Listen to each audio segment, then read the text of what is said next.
Thank you, and first of all, good morning to everybody. Good morning. Good morning. Good morning. Good morning. અવાજ ખરાબ છે એટલે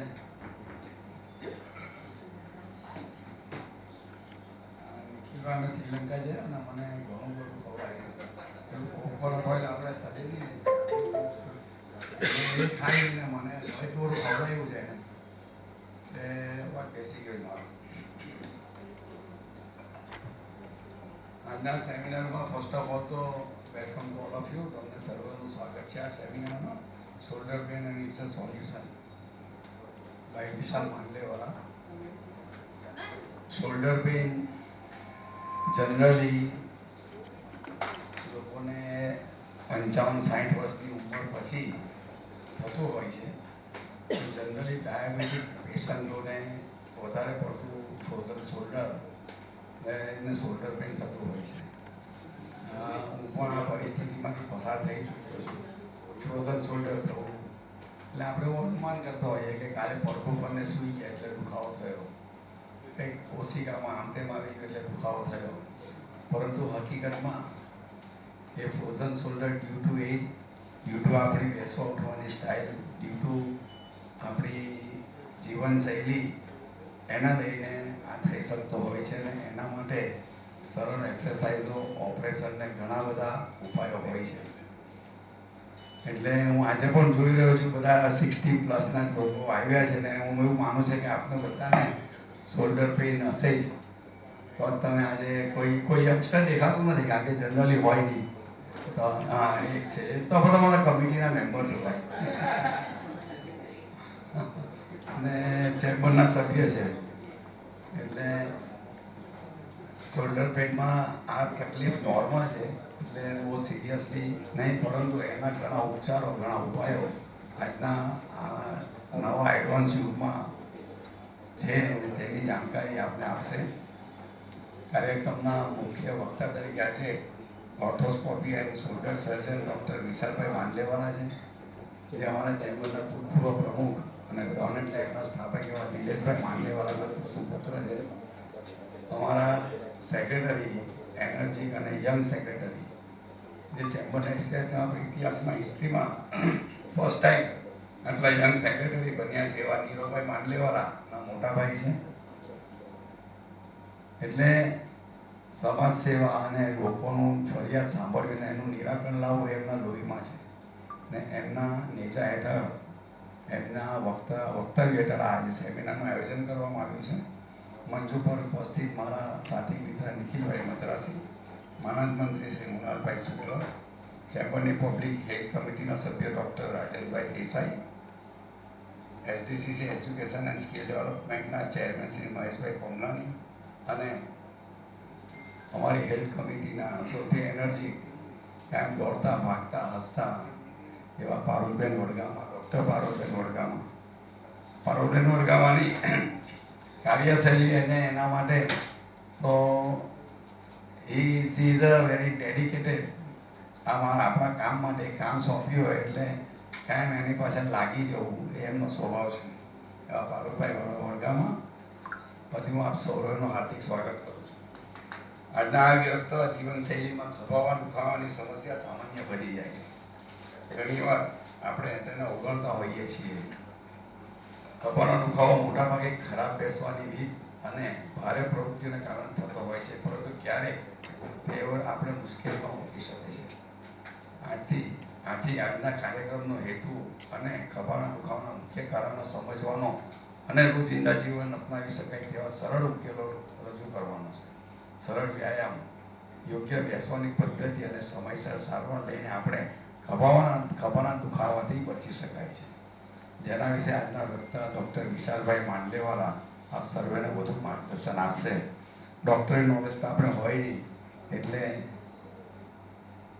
વધુ પડતી જે કંઈ વિગતો હોય, આપણી જે કોઈ સમસ્યાઓ હોય, ક્વેશ્ચન આન્સરનું સેશન રાખવામાં આવ્યું છે તે સર્વે આપણા પ્રશ્નોના જવાબો સંતોષકારક રીતે ડૉક્ટર વિશાલભાઈ માંડલેવાલા આપશે અને આપને તેમાં અચૂક રાહત થશે તેવી મને આશા છે.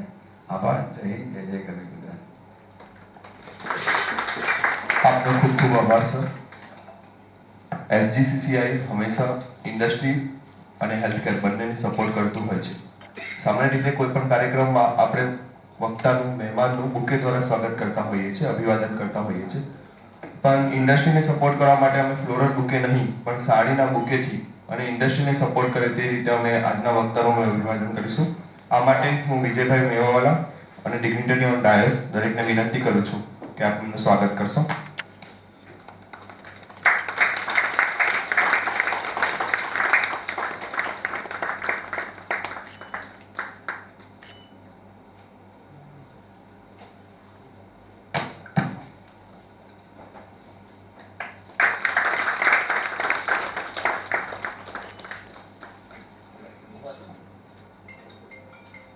જે વ્યક્તિને નાનપણમાં જોયા હોય ને આપણે ટૂંકી ચડ્ડીમાં, અને એનું સ્વાગત કરવાનું હોય તો એનો ગર્વ અલગ હોય છે. એ લોકો અમારા ફેમિલી ફ્રેન્ડ છે. નિલેશભાઈ અમારા મિત્ર છે, નીરવ ને વિશાલભાઈ ને ઘણા નાનપણથી અમે જોતા આવ્યા છીએ અને એમની પ્રગતિ અમારી નજરની સામે છે.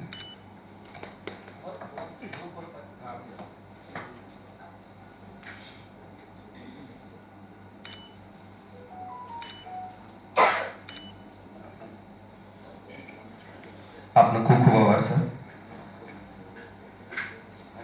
SGCCIની પબ્લિક હેલ્થ કમિટીના ચેરપર્સન ડૉક્ટર પારુલબેન વડગામાને વિનંતી કરું છું કે આજના કાર્યક્રમની રૂપરેખા અને આજના કાર્યક્રમ વિશેની માહિતી આપ જણાવશો. પ્રેસિડેન્ટ સાહેબ શ્રી વિજયભાઈ મેવાવાલા સાહેબ અને વાઇસ પ્રેસિડેન્ટ શ્રી નિખિલભાઈ મદ્રાસી, સેક્રેટરી નીરવભાઈ માંડલેવાલા અને તમામ ઓફિસ બેરર્સને ખાસ કરીને અભિનંદન આપું છું કે આ 7મો આપણો હેલ્થનો કાર્યક્રમ છે અને એટલો ગયા 6 કાર્યક્રમોમાં બી બહુ જ સરસ હાજરી રહી છે અને જે શ્રોતાગણ હતા એ લોકોને ખરેખર સાંભળીને ફાયદો થયો છે એવું અમને ફીડબેક મળ્યા છે. એવું નહીં કે અમે કહીએ છીએ, પણ આવા અલગ અલગ કાર્યક્રમોનું જે એક ડ્રીમ છે સાહેબનું, પ્રેસિડેન્ટ સાહેબનું અને વાઇસ પ્રેસિડેન્ટ સાહેબનું, એને અમે એ દિશામાં કામ કરી રહ્યા છે. અને ખાસ કરીને તમને બધાને બી એ રિક્વેસ્ટ છે કે તમને બી કોઈ ટોપિક વિશે જો માહિતી જોઈતી હોય તો તમે પણ મેસેજ કરીને અમને કહી શકો કે મેડમ આ ટોપિક વિશે લાવો, આ ટોપિક વિશે અમને હજી જાણકારી જોઈએ છે. તો આવી હજી આપણે બીજી 3-4 સિરીઝ કરી શકીશું. પણ ખાસ અભિનંદન આપું છું અમારી ટીમને બી. રામનાની સર છે અમારી સાથે કે જે કન્ટિન્યુઅસ અમારી હેલ્થ કમિટીમાં પ્રેઝન્સ આપે છે, રાજનભાઈ છે, ડૉક્ટર વઘાસિયા છે અને એન્ટાયર ટીમ જેને 7 રવિવારે બહુ જ મહેનત કરીને આખું આયોજન કર્યું છે. અને આ પ્રોગ્રામ તમે જાણશો જ કે જે રીતે સરે કીધું કે આજે આપણી સાથે ડૉક્ટર માંડલેવાલા છે જે મારા બહુ જ પરિચિત છે. હું સિવિલ હોસ્પિટલમાં હેડ ઓફ ડિપાર્ટમેન્ટ છું, ચેસ્ટ વિભાગમાં. એમની કામગીરીને હું વર્ષોથી જોઈ રહી છું અને ખાલી પ્રાઇવેટ નહીં પણ સિવિલના દર્દીઓને બી કઈ રીતે સારી રીતે સસ્તામાં સારવાર મળી શકે એની ચિંતા કરે છે અને શોલ્ડરમાં એમની માસ્ટરી બહુ જ છે. તો આવા અલગ અલગ વક્તાઓને લાવવાનું અમારું એક સપનું છે કે જે સારું કામ કરતા હોય, સારું ડિલિવર કરી શકતા હોય, સારું બોલી શકતા હોય, સમજાવી શકતા હોય અને એ જ વિઝનથી ચેમ્બર ઓફ કોમર્સને ખાસ ફરીથી અભિનંદન આપું છું. Thank you. જી, આપનો ખૂબ ખૂબ આભાર. કહેવાય ને કે રવિવારનો સમય હોય જ્યારે અડધું સુરત શહેર ભજીયા ખાવા માટે ડુમસ તરફ જતું, અને એવા સમયે આપ સૌ અહીં ઉપસ્થિત થયા છો તે અમારા માટે ખૂબ જ એક આનંદની વાત છે. આ સાથે જ હું શ્રી નિખિલભાઈ મદ્રાસી સર, વાઇસ પ્રેસિડેન્ટ SGCCI, એમને વિનંતી કરું છું કે આજના આપણા વક્તા એવા ડૉક્ટર વિશાલ માંડલેવાલા સાહેબનું આપ પરિચય આપશો. થેન્ક યુ ડૉક્ટર રાજન. મંચસ્થ મહાનુભાવ પ્રમુખ શ્રી વિજયભાઈ અને આપ સૌનું હાર્દિક સ્વાગત છે. પરિચય એટલા માટે જરૂરી છે કારણ કે તમે જેના પર વિશ્વાસ મૂકીને અહીં સાંભળવા આવ્યા છો એની ઇન ડેપ્થ શું છે એ પણ જાણવી એટલી જ જરૂરી છે. અને સ્વાભાવિક છે એની શરૂઆત શિક્ષણથી થાય, કારણ કે એક ચોક્કસ કક્ષાએ માણસ ત્યારે જ પહોંચી શકે જ્યારે તેમની પાસે શિક્ષણનું વિશાળ ભાથું ભેગું થયું હોય. ડૉક્ટર વિશાલભાઈની જો વાત કરું તો તેઓ bachelor of medicine, bachelor of surgery અને 1 year of rotating internship Surat municipal institute of medical education and research મિજમેરની અંદર એપ્રિલ 2006 થી મે 2011 સુધી તેમણે પ્રાપ્ત કર્યું હતું. ત્યારબાદ master of surgery in orthopaedics doctor DY Patil Vidyapeeth Pimpri Pune, observership in arthroscopy at ortho 1 hospital Coimbatore, માણસ જાત જાતના ઘાટના પાણી પીને કેટલો મજબૂત થઈ શકે તેનો આ ઉત્તમ નમૂનો છે. Fellowship in arthroscopy and sports medicine, arthroscope Mumbai. Fellowship in arthroscopy and sports trauma, BG Unfall clinic, Tubingen, Germany. Fellowship in shoulder and elbow advance arthroscopy and arthroplasty, hospital Cervesi, Cattolica, Italy. તમે વિચારી શકો છો કે એક માણસ પોતાના જીવનકાળ દરમિયાન લગભગ 30 વર્ષ સુધી જન્મથી આ શિક્ષણ માટે સંઘર્ષ કરીને જ્યારે બહાર પડે છે ત્યારે આવા ઉત્તમ તબીબો આપણને પ્રાપ્ત થાય છે. તેનો ઉત્તમ નમૂનો એટલે ડૉક્ટર વિશાલભાઈ. આપણે જોરદાર તાળીઓથી એમનું સ્વાગત કરીએ. માણસ 30 વર્ષના સુધી શિક્ષણ લઈને પછી સ્વાભાવિક રીતે વ્યવસાયિક કારકિર્દીની અંદર આગળ વધે. ત્યાં વચ્ચે કશે લગ્ન નામનો એક શબ્દ ભૂલાઈ જતો હોય છે અને તેથી અમારા મેરેજ બ્યુરોમાં ઘણી વખત મોટા 35 પછી જ બધા લોકો આવતા હોય છે કે યાર ડૉક્ટર છોકરો છે મારો પણ કુંવારો રહી ગયો છે. આવું જ હોય કે 30 વર્ષ સુધી શિક્ષણ લે પછી પોતાની વ્યવસાય કરે તો એવું થાય. પણ એ ડૉક્ટર વિશાલભાઈ એવું નથી અને એમના ધર્મપત્ની પણ ઉપસ્થિત છે એટલે આપણે એમનું પણ જોરદાર તાળીઓથી સ્વાગત કરીએ. પ્રોફેશનલ એક્સપિરિયન્સની વાત કરીએ તો કન્સલ્ટન્ટ એન્ડ ડૉક્ટર વિશાલ માંડેવાલા, રેનિસન ની એન્ડ શોલ્ડર ક્લિનિક, સુરત. તેઓ પોતાનું પ્રાઇવેટ ક્લિનિક ચલાવે છે. શબ્દ બહુ જાણીતો છે, શોલ્ડર પેઇન એટલે આપણા સૌનો જે દુખાવો છે એ દુખાવાને મટાડનાર, આપણી સમસ્યાના સમાધાન કરાવનાર એ વ્યક્તિ એ કેટલો વ્યવસાયિક વિશાળ અનુભવ પ્રાપ્ત કર્યો છે તેની જો વાત કરું તો work as associate professor government medical college and hospital, Surat. Work as assistant professor government medical college and hospital. Work with doctor Rajiv Rai Chaudhary, જે સુરતનું ખૂબ મોટું નામ છે. તેમની સાથે આશુતોષ હોસ્પિટલમાં પણ તેમણે કામ કર્યું છે. Worked as senior resident at GMERS Medical College, Valsad. Worked as senior resident at GMERS Medical College, Valsad. Senior resident of Dr. D.Y. Patil Medical College, Pune. અને જુનિયર રેસિડેન્ટ એટ સ્મીમેર તરીકે તેમણે કામ કરીને એમણે વ્યવસાયિક અનુભવ પ્રાપ્ત કરીને આજે આટલી સુંદર પ્રેક્ટિસ લોકોની સેવાની અંદર તેઓ કરી રહ્યા છે. આવા વિશાળ અને પરિપક્વ દીર્ઘદ્રષ્ટિ ધરાવતા તબીબ આજે આપણને પ્રાપ્ત થયા છે તેનો આપણને આનંદ છે. ડૉક્ટર વિશાલને આપણે જોરદાર તાળીઓથી બધું એક વખત વધાવી દઈએ. પ્રેઝન્ટિંગ ધ ફોલોઇંગ ડૉક્ટર વિશાલ માંડેવાલા. જી, આપનો ખૂબ ખૂબ આભાર સર. આ સાથે હું ડૉક્ટર વિશાલ સરને વિનંતી કરું છું કે આજના કાર્યક્રમને અનુરૂપ આપ આપનું વક્તવ્ય આપશો. Thank you so much sir. Thank you so much. આજે સન્ડે મોર્નિંગમાં ડુમસ જવાના બદલે તમે બધા અહીંયા લેક્ચર સાંભળવા આવ્યો છો એના માટે ખૂબ ખૂબ આભાર. હું થેન્કફુલ છું સાઉથ ગુજરાત ચેમ્બર ઓફ કોમર્સનો પ્રેસિડેન્ટ સરનો, વાઇસ પ્રેસિડેન્ટ સરનો કે મને આ એક ઓપોર્ચ્યુનિટી આપી છે આજે અહીંયા બોલવા માટે અને મારું જે ટોપિક છે shoulder pain and solution A presentation આપવા માટે. સો ઘણીવાર સૌથી પહેલા કન્ફ્યુઝન હોય છે શોલ્ડર પેઇન યા ની પેઇન હોય તો જવું કોની પાસે કે હિસાબે ની અને શોલ્ડર સ્પેશિયાલિસ્ટ એક જનરલ ઓર્થોપેડિક સર્જન તરીકે ડિફરન્ટ હોય. તમે જોશો પહેલાના ટાઈમમાં તમે કોઈને જનરલ સર્જરી પાસે જતા હતા કે ભાઈ તમને બ્રેન ઇન્જરી થયેલી હોય કે તમને હાર્ટની ઇન્જરી હોય, બધા જ પેશન્ટ એક જનરલ સર્જન પાસે જતા હતા. પણ આજે આપણે સપોઝ બ્રેન ઇન્જરી થયેલી હોય તો આપણે બ્રેન સ્પેશિયાલિસ્ટ પાસે જઈએ, સ્પાઇન ઇન્જરી થયેલી હોય તો સ્પાઇન સ્પેશિયાલિસ્ટ પાસે જઈએ, એ સિવાય હાર્ટની કંઈક પ્રોબ્લેમ હોય તો આપણે કાર્ડિયોલોજીસ્ટ કાર્ડિયક સર્જન પાસે જઈએ.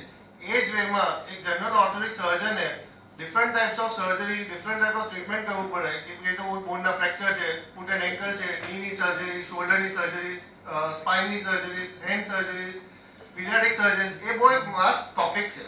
તો હવે જે રીતે જનરલ સર્જરીમાં અલગ અલગ સુપર સ્પેશિયાલિટી આવી છે એ જ હિસાબે શોલ્ડર ઓર્થોપેડિકમાં બી એક સબ સ્પેશિયાલિટી આવી છે જેની અંદર arthroscopy surgery, knee and shoulder specialist, knee replacement surgeon, hip replacement surgeon, spine surgeon, bone cancer surgeon, એ સારી અલગ અલગ સ્પેશિયાલિટી આવી છે. તો મેં મારી આ જે સ્પેશિયાલિસ્ટ છે તેના માટે પહેલા મુંબઈમાં doctor Abhay Narvekar sir, doctor Nikhil Iyer સરના 6 months કામ કર્યું હતું જેનાથી અલગ તમારો આઉટલુક મને તે નોર્મલ ઓર્થોપેડિક સર્જનને નહીં હોઈ શકે. સાથે સાથે જર્મનીની અંદર કે જે સ્પોર્ટ્સ ટ્રોમા હોય, ઘણીવાર ક્રિકેટ રમતી વખતે યા વોલીબોલ રમતી વખતે સડનલી પેશન્ટ પડી જાય અને નીમાં ઇન્જરી થઈ જાય, શોલ્ડરમાં ઇન્જરીઝ થઈ જાય. તો એવા પેશન્ટને કેમ ઇન્જરી થઈ, શું કામ ઇન્જરી થઈ, ને એનું ડાયગ્નોસિસ શું, ને સર્જરી સપોઝ તમે કરો તો એના પછીનું ફિઝિયોથેરાપી શું, એ બહુ અગત્યનો પાર્ટ હોય છે. એની ટ્રેનિંગ માટે જર્મનીમાં ઇટલીમાં આજે ઇન્સ્ટિટ્યૂટ છે ડૉક્ટર પાઉલો પેલેડિનીની કેટોલિકામાં, આખા વર્લ્ડમાંથી અહીંયા પેશન્ટ્સ ઓપરેટ કરવામાં આ ખાલી શોલ્ડરની હોસ્પિટલ છે.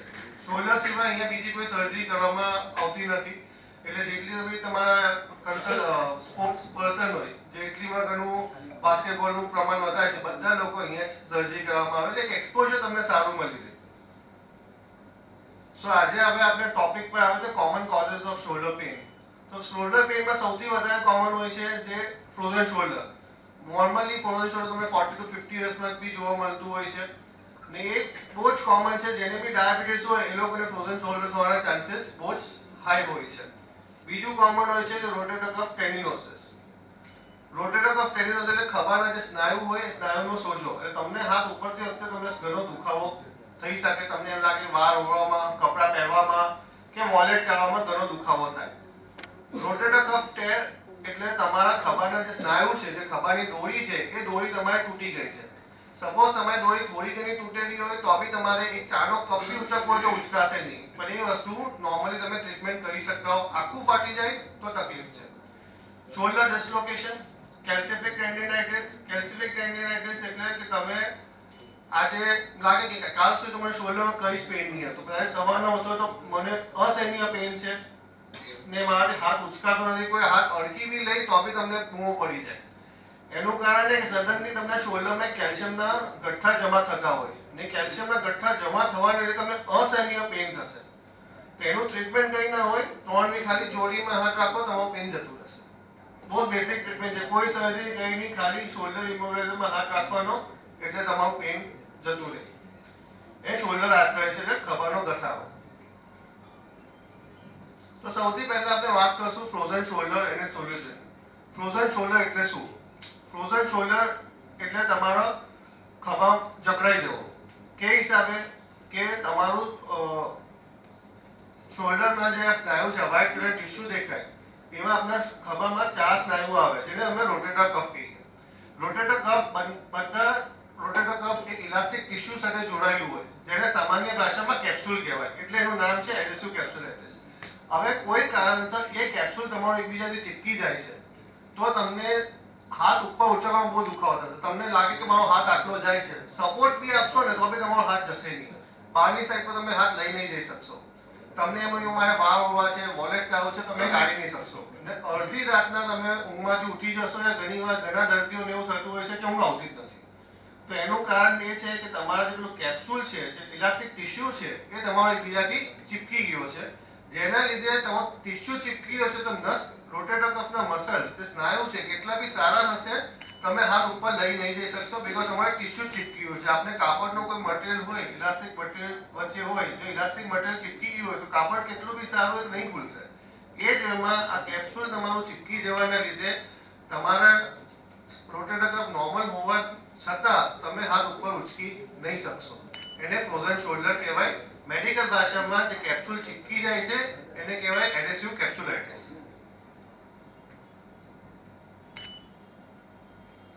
નોર્મલી આ 40 to 50 યર્સ ઓફ પેશન્ટને થતું હોય છે. બીજો પ્રશ્ન આપણે આમ આવતો હોય કે ફ્રોઝન શોલ્ડર કોને થઈ શકે? પડી ગયા એટલે થઈ ગયું કે તમે કઈ મૂવમેન્ટ નથી કરતા એટલે થઈ ગયું? એવું નથી. ઘણામાં દર્દીઓ છે 35 વર્ષના બી છે, શુગર છે અને શુગરના લીધે આ થવાના ચાન્સીસ બહુ હાઈ. ઘણા પેશન્ટને એવું થઈ શકે કે તમને પગમાં વાગેલું છે, તમે વોકર લઈને ચાલો છો, પણ વોકર લઈને ચાલે તમે મૂવમેન્ટ આ બંધ કરી દો છો તો એટલે બી તમને ફ્રોઝન શોલ્ડર થઈ શકે. કોઈની આગળ સર્જરી થયેલી છે કે ખભાની સર્જરી થયેલી છે, બરાબર, ફિઝિયો નથી થઈ, તમને દુખાવો થતો તમે ફિઝિયો કરી નહીં તો બી તમને ફ્રોઝન શોલ્ડર થઈ શકે છે. ને એના લીધે તમને રૂટીન જે ડે ટુ ડે એક્ટિવિટી છે એમાં તમને ઘણી તકલીફ આવી શકે છે. આ પેશન્ટ આપણે વિડિયો જોશું.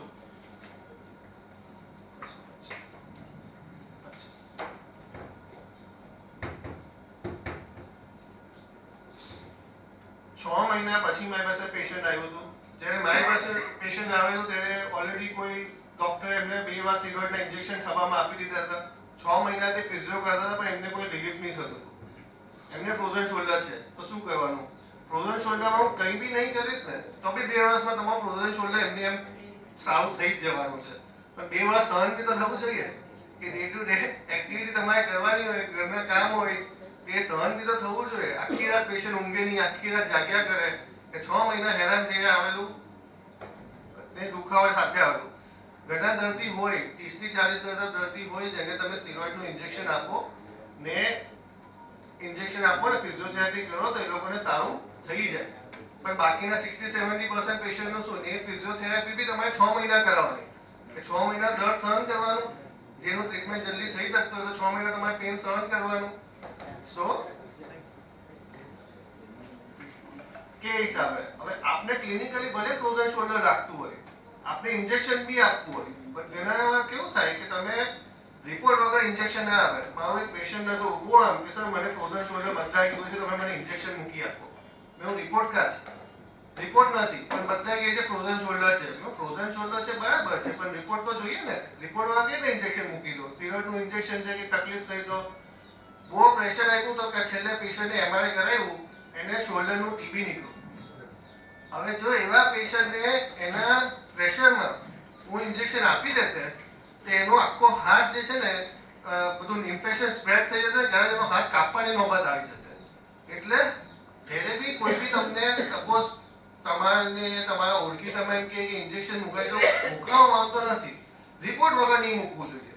બીકોઝ ભલે ક્લિનિકલી અમને લાગતું હોય ફ્રોઝન શોલ્ડર છે, પણ એની સાથે બીજું કંઈ હોય તો એક એમઆરઆઈ કરવામાં કંઈ નહીં જતું. પણ જો તમારું કંઈ બી અંદર બીજી તકલીફ હોય કે તમે ઇન્જેક્શન આપો ને ઇન્ફેક્શન વધી ગયું તો તમે હાથ ગુમાવવાની નોબત બી આવી શકે છે આગળ જતા. એટલે હંમેશા એક એમઆરઆઈ કરાવવું જોઈએ.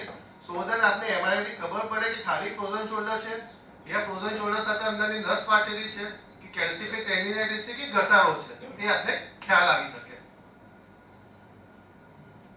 સો મેં પહેલા જેમ કીધું કે જરૂરી નથી તમને વાગેલું હોય તો આ ફ્રોઝન શોલ્ડર થાય. વાગેલું હોય પેશન્ટ થઈ શકે કેમ કે એમને વાગ્યું છે એટલે મૂવમેન્ટ કરતા નથી.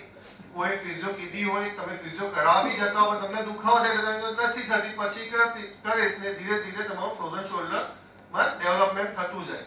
જ્યારે બી ફ્રોઝન શોલ્ડર થાય સૌથી પહેલું મૂવમેન્ટ જે જાય છે તે તમારું એક્સટર્નલ રોટેશન. આ મૂવમેન્ટ સૌથી પહેલા તમારું થશે, બાકીના મૂવમેન્ટ પછી થશે. તમને લાગે કમ્પેર કરો તો બીજો હાથ મારો આખો જાય છે પણ આ હાથ મારો થોડોક જ જાય છે, મતલબ તમને ફ્રોઝન શોલ્ડરની શરૂઆત થઈ ગઈ છે. એ જ ટાઈમ પર તમારું અગર ડાયગ્નોસિસ થઈ જાય તો તમારું ખાલી ઇન્જેક્શન ને ફિઝિયોથેરાપીથી સારું થઈ જશે. સો મેં જેમ કીધું કે તમે ફિઝિયોથેરાપી નહીં કરશો તેનાથી બી તમને સારું થઈ શકે છે.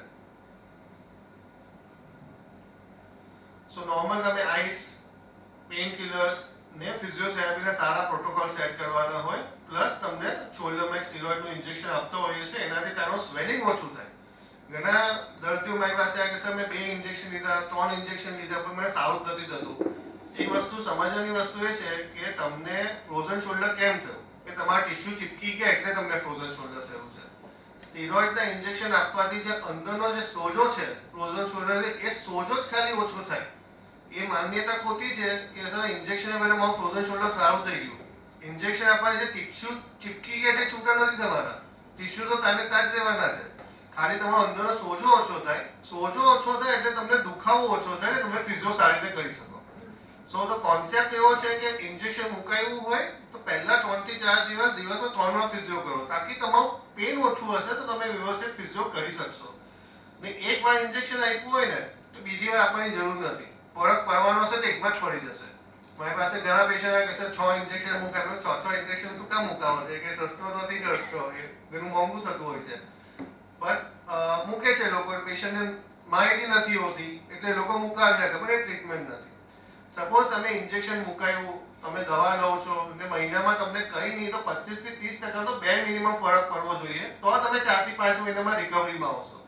તમે મેડિસિન લીધી, ઇન્જેક્શન મુકાવી દીધું, ફિઝિયો બી કરાવો છો, 10% બી ફરક નથી પડતો તો તમને 5 થી 6 મહિના ક્યાંથી રિલીફ આવવાનું? તેવા પેશન્ટને શું કરવાનું આપણે કે જેને ફરક નથી પડતો અને મને જલ્દી કરવું છે, મારે કામ છે, મારે ઓફિસ છે, ઘરમાં કોઈના પ્રસંગ આવે છે, 6 મહિના ફિઝિયો કેવી રીતે કરાવશો? તો એના માટે આપને ઘણી એક ઓલ્ટરનેટિવ તમને ટ્રીટમેન્ટ અવેલેબલ છે.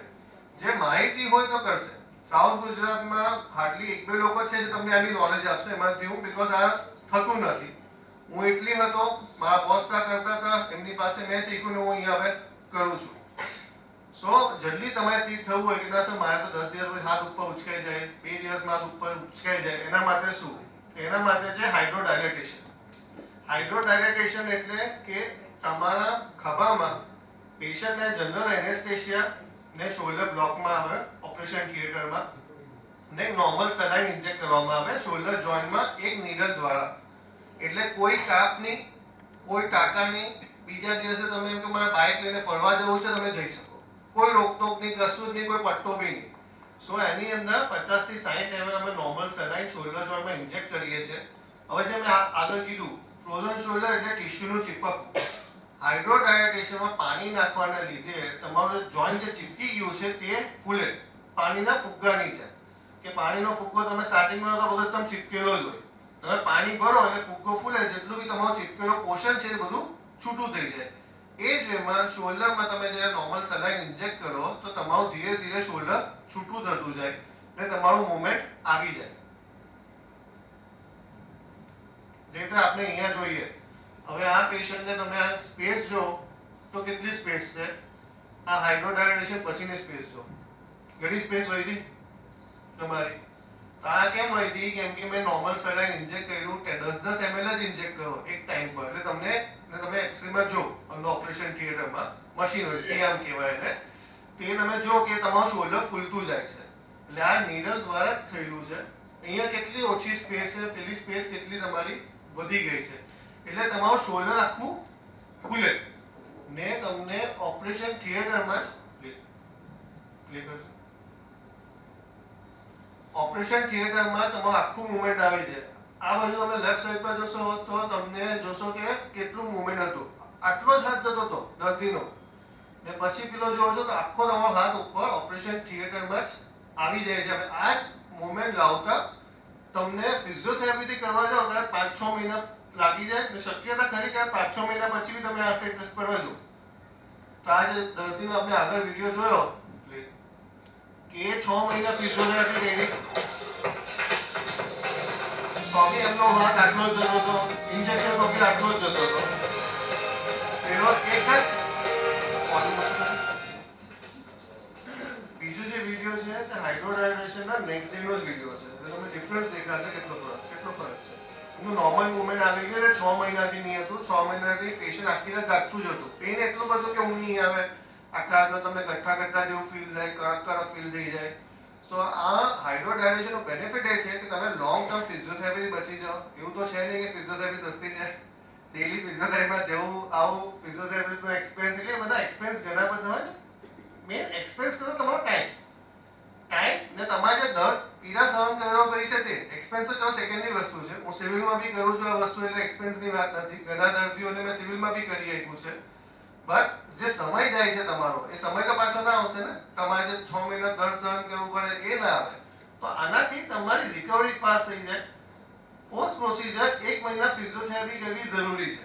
રીઝન એ છે કે હું તમારું એક જ દિવસમાં ફ્રોઝન શોલ્ડરને ટ્રીટમેન્ટ કરી શકું છું, એ તમારો હાથ લાવી બી શકું છું. બટ તમારી બોડીની પદ્ધતિ છે, મને તો પહેલા જેવું જ ગમતું હતું, આ નહીં ગમતું. તો તમે એની અંદર શું થાય, પેશન્ટને પાછું તમારું બોડી ફ્રોઝન શોલ્ડર તરફ જવાનો ટ્રાય કરે. એ નહીં થાય એના માટે તમારે 1 મહિનો ફિઝિયોથેરાપી કરવી જરૂરી છે. સો દેટ તમને આગળ જતા પાછું આ વસ્તુ નહીં થાય ને તમને કોઈને તકલીફ નહીં આવે. એના પછી બી દર્દીઓને કહું કે તમે ઘરે કહીને કે મુવમેન્ટ ચાલુ રાખજો તો કોઈને વાંધો આવશે નહીં. 2 વર્ષથી આ પ્રોસિજર કરું છું.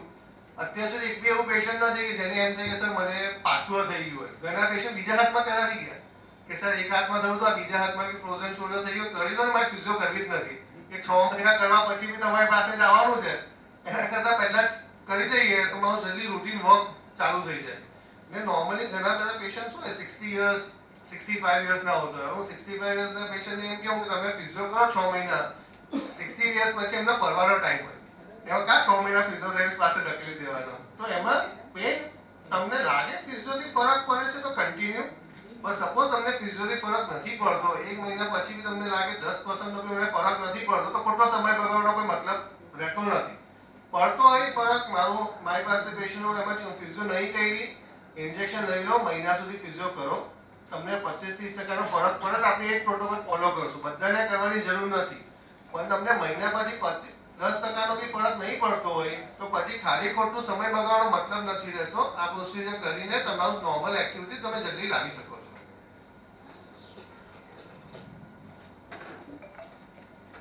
સો આપણો બીજો આજનો ટોપિક છે rotator cuff injury and its solution. So rotator cuff muscle એ શોલ્ડરનો એક ટેન્ડન છે.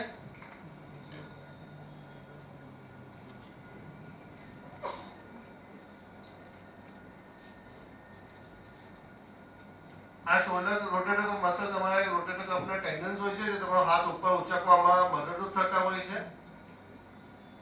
હવે આ ઇન્જરી કોને થઈ શકે કે જ્યારે બી તમારી ઇન્જરી થાય તો જેમ આપણે ફ્રોઝન શોલ્ડરમાં કીધું કે તમારો હાથ આટલો જ હશે, પ્રેશર બી આપશો તો તમારો હાથ ઉપર નહીં જશે. આમાં એવું નહીં હોય. રોટેટર કફની ઇન્જરીમાં એવું હોય તમને લાગે મારો શોલ્ડર આટલો જાય છે, પણ પ્રેશર સાથે તમે આખો હાથ ઉપર ઉચકી શકો. એક વસ્તુ આમાં એ થાય કે તમે એમ કહો કે મારે પાણીનો જગ, મારો પાણીનો ગ્લાસ કે થાળી બી ઉચકવી હોય તો આમાં નહીં ઉચકી શકશો, કેમ કે જે રોટેટર કફના મસલ જેના લીધે તમારો હાથ ઉપર ઉચકાય એ મસલની દોરી જે કહેવાય તે દોરી તૂટી ગયેલી છે.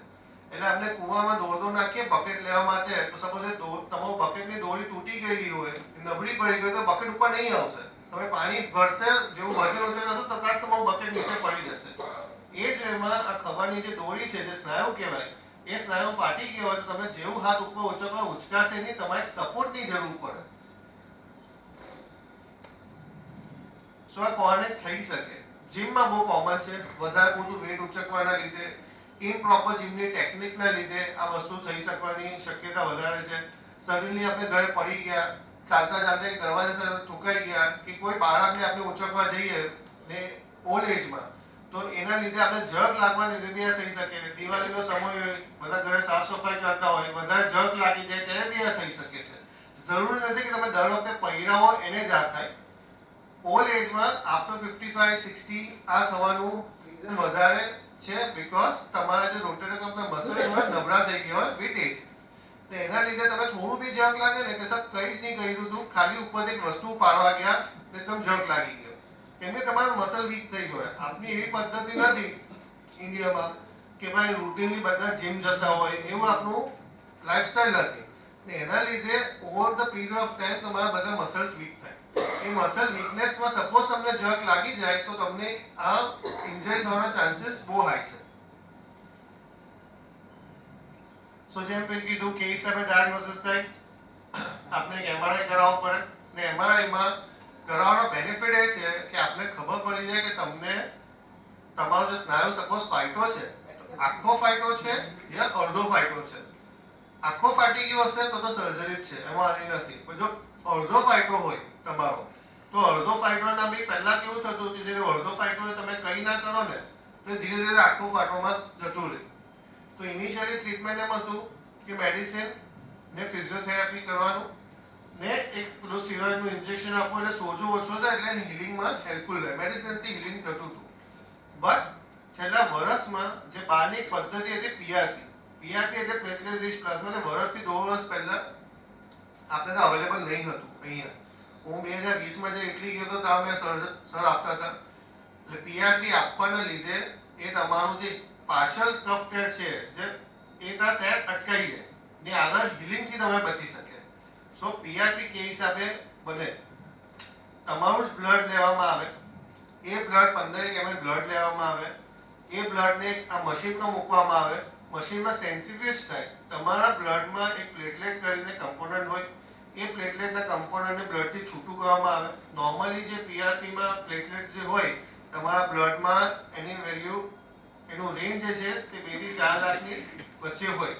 જ્યારે આપણે આ PRPમાં એ પ્લેટલેટ જે છૂટું થાય એનું જે અમાઉન્ટ હોય તે ઓલમોસ્ટ 8 થી 9 લાખ થઈ જાય છે, ડબલથી વધારે થઈ જાય છે.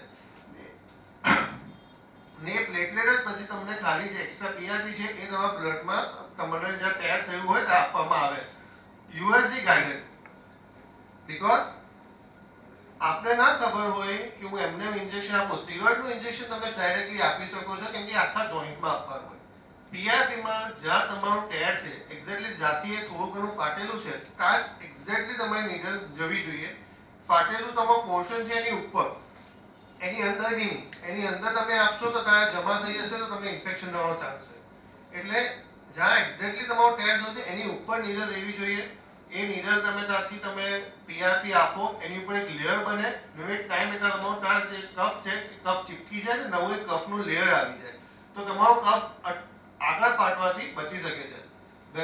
પેશન્ટ પહેલા આવતા હતા કે સર પાછળ કે છે બધા સર્જરી કરી સર્જરી એટલે જ આવતા હતા ફરીને કે સર સસ્તામાં કરી બાદ મેં પીઆરપી એટલા જેટલા દર્દીઓને આજે ઓલમોસ્ટ વર્ષ જેવું થવા આવ્યું છે કોઈને સર્જરીની જરૂર નથી પડતી થોડું એક્સપેન્સિવ છે બટ તમે સર્જરીથી બચી શકતા હો તો વાય નોટ ટુ ટ્રાય સો અગર કોઈ બી પેશન્ટ તમને શોલ્ડર પેઇન થતું હોય તમે ભલે 10-15 દિવસ ફિઝિયો કરો મેડિસિન લો એમઆરઆઈ કરાવી દેવું જોઈએ તો એમઆરઆઈ થી સપોઝ તમારો પાર્શલ કફ સ્ટેજ છે તો ખબર પડે તો તમને ખબર હશે કે પાર્શલ કફ સ્ટેજ છે સર્ટન વસ્તુ નહીં કરશો સર્ટન વસ્તુ એટલે મારે કોઈ વજનદાર વસ્તુ નહીં ઉચકવાની ફિઝિયોથેરાપી કરી શકો આપણે એમઆરઆઈ કરાવીએ નહીં ઘણા દર્દીઓ આવે ને તો સર કીધેલો મને ડોક્ટરે એમઆરઆઈ પણ મને કહ્યું કે ચાલે છે તો 2 મહિના ચલાવ્યું 2 મહિના પછી એમઆરઆઈ કરાવે ને તો આખું ફાટી ગયું હોય ને એમાં સર્જરી સિવાય ઓપ્શન નહીં રહે એટલે એમઆરઆઈ ડરવાનું ના હોય કંઈ બી હોય આપણે એમઆરઆઈ તો કરાવી દેવો સો દેટ અગર તમારો કફ ટેસ્ટ છે ને પાર્શલ કફ ટેસ્ટ છે જલ્દી ડાયગ્નોસિસ થઈ જશે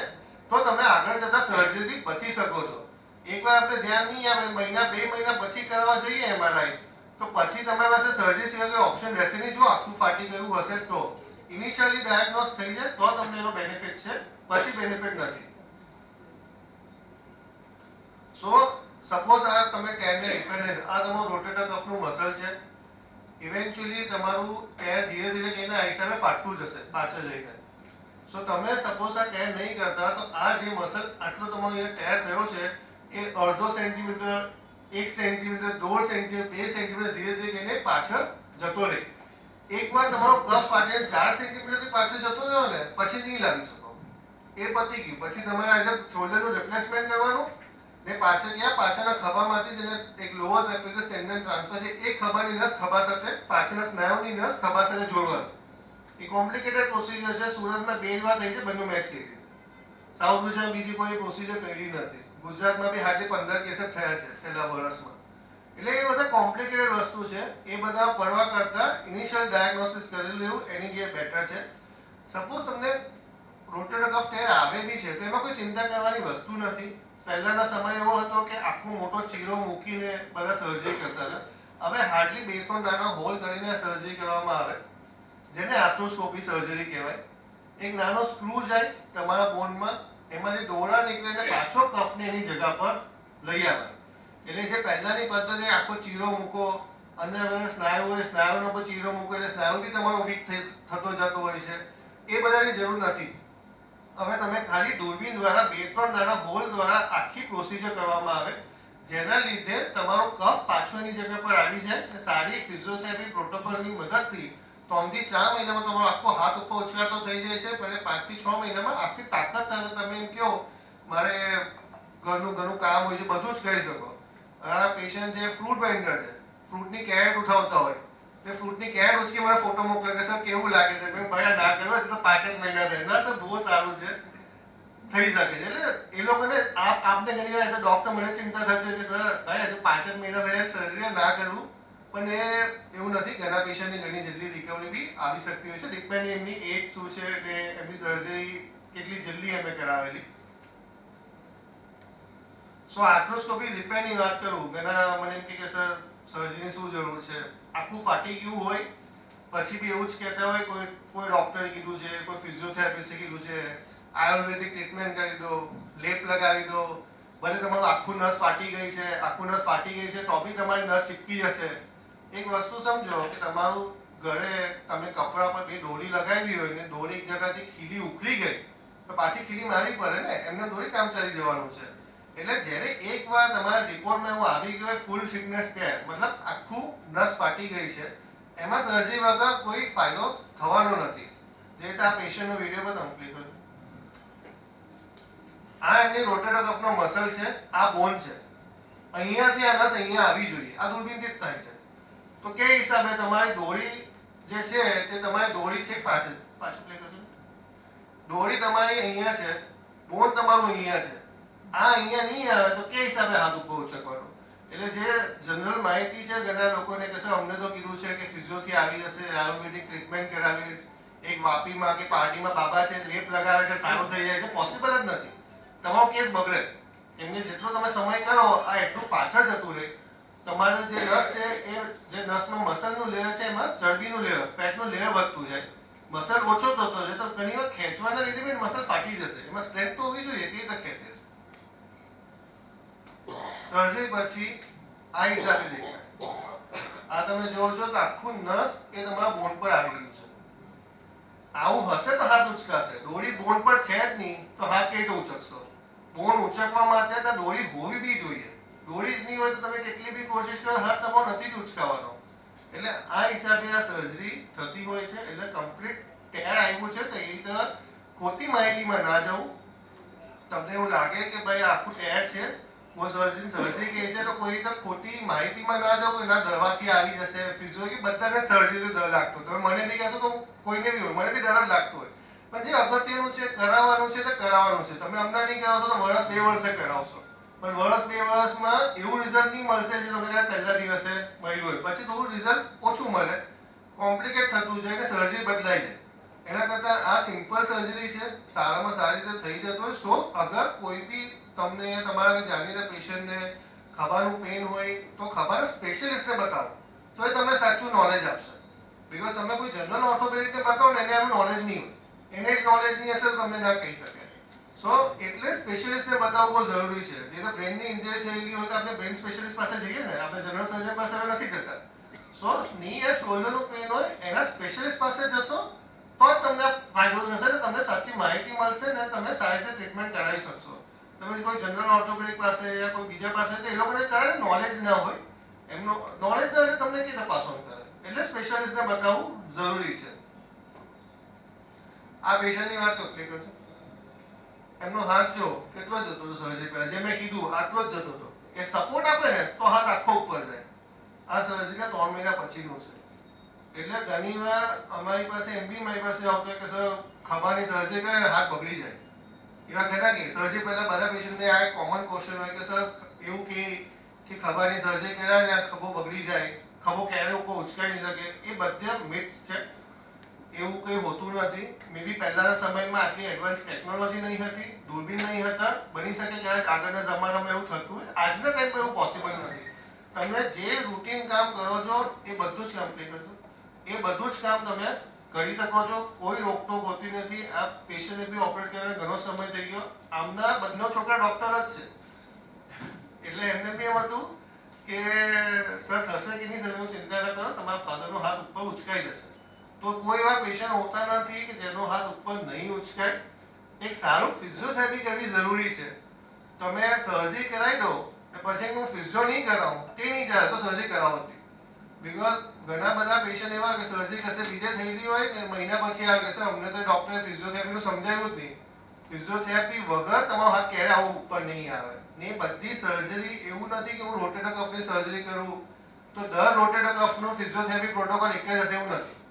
પેશન્ટ ટુ પેશન્ટ તમારી કફની ક્વોલિટી કેવી છે, અંદર રિપેર કઈ હિસાબે કર્યું છે, અમાઉન્ટ ઓફ ટેર તમારો કેટલો હતો એના પર તમારો ફિઝિયોથેરાપીનો પ્રોટોકોલ પર ડિપેન્ડ કરતો હોય છે. એટલે એ ફિઝિયોથેરાપીનો પ્રોટોકોલ તમારા ડોક્ટર આપે એના પ્રમાણે તમારે કરાવવું જોઈએ. તો જ તમને આવી રિકવરી, ફૂલ મુવમેન્ટની રિકવરી મળે. અધરવાઇઝ તમને રિકવરી નહીં મળી શકે. સારી ફિઝિયો કરાવશો તમારો હાથ ઉપર ઉચકાઈ જ જાય છે, કોઈને વાંધો નથી આવતો. ત્રીજો જે કોમનલી જોવા મળે શોલ્ડર ડિસ્લોકેશન. ઘણી વાર તમે જોતા હશો કે કોઈ ઓળખીતું હોય યા કોઈ હોય કે મારો ખભો વાળે ઘડી ઉતરી જાય છે. હું પડી તો 3-4 વર્ષ પહેલા પડી ગયો હતો, ત્યારે મને કંઈ વાંધો નહીં હતો. ત્યારે મને ખાલી પહેલી વાર પડી ગયો તો શોલ્ડર બેસાડી દીધો, 3 વીકમાં જોડીમાં હાથ આવ્યો, ફિઝિયોથેરાપી બહુ સારું હતું. 3 થી 4 વર્ષમાં નીકળી ગયા. હવે હું રાતના સુવા જાઉં ને, જેવો આમ સુવા જેવું લાગે ખભો નીકળી જશે. કે રમતી વખતે કે બોલિંગ કરતી વખતે મને એવું લાગે કે મારો ખભો ઉતરી જાય છે ને એવા દર્દીઓ પોતે જ ખબર બેસાડી દે. રોહિત શર્માનો એક વિડીયો જોયો હશે કે ક્રિકેટ રમતી વખતે એનો શોલ્ડર ડિસ્લોકેટ પાછો પોતે રિડ્યુસ કરી દેતો હોય છે. એટલે એ હિસાબે લોકો કરતા હોય. એ લોકોને કેમ એવું થાય કે વાળી ગઈ તમારો જો ડિસ્લોકેટ થઈ જતું હોય તો કંઈક તો અંદર શોલ્ડરમાં તકલીફ હશે. એમને એમ તો થતું નથી. 3-4 વર્ષ 5 વર્ષ સારું રહ્યું, હવે કેમ તમને આવું થાય છે વાળે? તો સપોઝ તમને વારે કરી તમારો શોલ્ડર ડિસ્લોકેટ થતું હોય તો શું કરવું? એક એમઆરઆઈ કરાવો. એમઆરઆઈમાં જ્યાં સર્કલ બતાવ્યું છે એને લેબ્રમ કહેવાય. ને લેબ્રમ ટેર છે. લેબ્રમ એટલે શું? સામાન્ય ભાષામાં સમજાવો તો આપણું પાણીનો જે બાઉલ હોય તો પાણીના બાઉલમાં એક એજીસ હોય. તેથી તમે પાણી રેડો તો પાણી તમારું બહાર ના જાય. શોલ્ડરમાં આ તમારો જે શોલ્ડર શોલ્ડરનો બોલ ઘણો મોટો હોય ને કપ નાનું હોય. આપણું જો ગોલ્ફનો બોલ હોય એની જેમ કે બોલ મોટો હોય ને કપ નાનો હોય. આ એક કપ છે. કપની આજુબાજુ ટિશ્યુઝ હોય જેને લેબ્રોમ કહીએ. એ ટિશ્યુ એક પ્રોટેક્ટિવ કવરિંગ જેવું હોય કે તમારો શોલ્ડર ટિશ્યુ પર લાગે, જે ટિશ્યુ પર લાગવાના લીધે પાછો શોલ્ડર એની જગ્યા પર આવી જાય. અગર તમારું પહેલી વાર શોલ્ડર ડિસ્લોકેટ થયું તો કંઈ નહીં, એને શોલ્ડરની જગ્યાએ બેસાડવાનો, તમે પટ્ટો બાંધશો અને ફિઝિયો કરશો એટલે આવી જશે. પણ જો તમને બીજી વાર ડિસ્લોકેટ થયું કે તમને કન્ટિન્યુઅસ પેઇન રહેતું હોય છે તો હંમેશા એમઆરઆઈ કરાવો, બીકોઝ તમને ત્યાં લેબ્રોમ ફાટી ગયું છે, હીલ નથી થતું, તો જ તમને કન્ટિન્યુઅસ પેઇન રહી છે. હીલ થઈ ગયું તમને પેઇન નહીં રહે. પણ તમને અગર કન્ટિન્યુઅસ પેઇન રહી છે, તમને રાતના સૂવામાં તકલીફ થાય છે કોઈ પેશન્ટને કે મને એમ થાય કે હું સર પાછળથી મારે કંઈ બી લેવું તો લેવાતું નથી, એમ કે તમે પાછળ લેવા જાઓ તો તમારો શોલ્ડર આગળ આવે અને શોલ્ડરમાં જે પેલું સાઈડનું સપોર્ટિંગ સ્ટ્રક્ચર હોય છે, ટિશ્યુ હોય, તમારું ટિશ્યુ ફાટેલું છે. જેવું હાથ લેવા જશો તમને શોલ્ડર ડિસ્લોકેટ થઈ જશે, ડિસ્લોકેટ થઈ જશે એવું ફીલ આવશે, તમે અટકી જશો. જેવું પેશન્ટ એમ કે પાછળ હાથ લઈને એવું જ લાગશે ના રવા દો, મારો ખભો આગળ આવી જાય છે. એનું એ નિશાની છે કે તમારું લેબ્રમ જે છે તે ફર્સ્ટ ટાઈમમાં જે હીલ થવું જોઈતું હતું તે હીલ થયું નથી. સો આ વસ્તુ સર્જરી વગર આવી શકે પોસિબલ જ નથી. અગર તમને કન્ટિન્યુઅસલી જો ફરક નથી પડતો તો એ કોઈ બી હિસાબે સર્જરી વગર નહીં આવી શકે. તમે અહીંયા જોશો આ તમારું ગ્લિનોઇડ છે, જે મેં પેલો નાનો કપ કીધો, આ તમારું લેબ્રમ છે. સો આ લેબ્રમ આ તમારું બોનની ઉપર આવું જોઈતું હતું. ઉપર તમારું શોલ્ડરનો જોઈન્ટ છે. સો હવે તમારું શોલ્ડરનો જોઈન્ટમાં જે પ્રોટેક્ટિવ કવર હતું જે લાગીને પાછું તમારું શોલ્ડરની જગ્યા પર બેસી જાય, એ પ્રોટેક્ટિવ કવર જ નથી, એ તો બોનથી ફાટીને પાછળ જતું રહ્યું છે. તો આ વસ્તુ તમે એમ કહો કે ના હું સર્જરી નહીં કરાવું, હું ફિઝિયો કરીશ તો સારું થઈ જશે. થશે શું? તમારું જે બોન છે ને ધીરે ધીરે બોન તમારું અંદર બોડી ખાવા માટે, એટલે ધીરે ધીરે બોનનું લોસ થતું જાય. 5%, 10%, એકવાર 20% બોન લોસ થઈ ગયું તો દૂરબીન વડે નહીં થાય. બોન જ નથી તો ટિશ્યુ કઈ રીતે બાંધીશ? ટિશ્યુ બાંધી બી દઉં તો બી તેને સપોર્ટ મળવો જોઈએ, એ તો નથી. તેના માટે પછી સર્જરી કોમ્પ્લિકેટ થાય ને તમારે બોનનું બીજો એક બોન બ્લોક ના મૂકવો પડે, એટલે બધું કોમ્પ્લિકેટ થતું જાય. એટલે બીજું કે તમે જ્યારે તમારો ખભો આગળ જાય પાછું જાય, ખભામાં બીજો એક ખાડો પડતો જાય, એટલે એના લીધે બી તમારું આગળ જતા પાછું ડિસ્લોકેટ થવાના ચાન્સીસ વધતા જાય. સો એના માટે એક આર્થ્રોસ્કોપી જે સર્જરી હોય, જે તમારું અહીંયા ટિશ્યુ ફાટેલું છે, નાના એન્કર આવે, એ દોરાના જ હોય, કોઈ મેટલની કશું નહીં, દોરાનો એક ગુચ્છો હોય 1 થી 2 mm નો. એટલે તમારો એ ગુચ્છો તમને ક્યારેય બી નડવાનું નથી. 2 mm કઈ ના કહેવાય. એના તમારા જે ટિશ્યુ જે છે એ ટિશ્યુ ફાટી ગયેલા છે એ પાછું એને બોન પર લાવી દેવામાં આવે. આવું દેખાવું જોઈએ.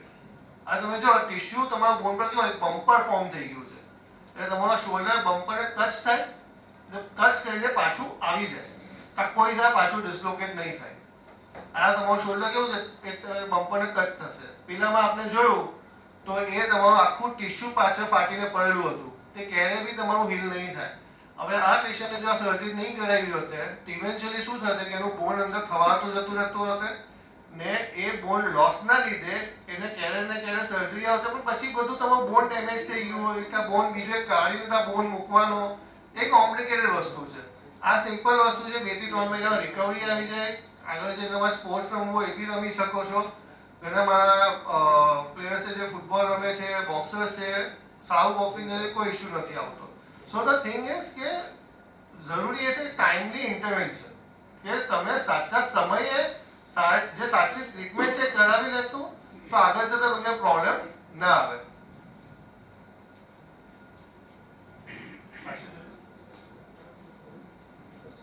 Thank you.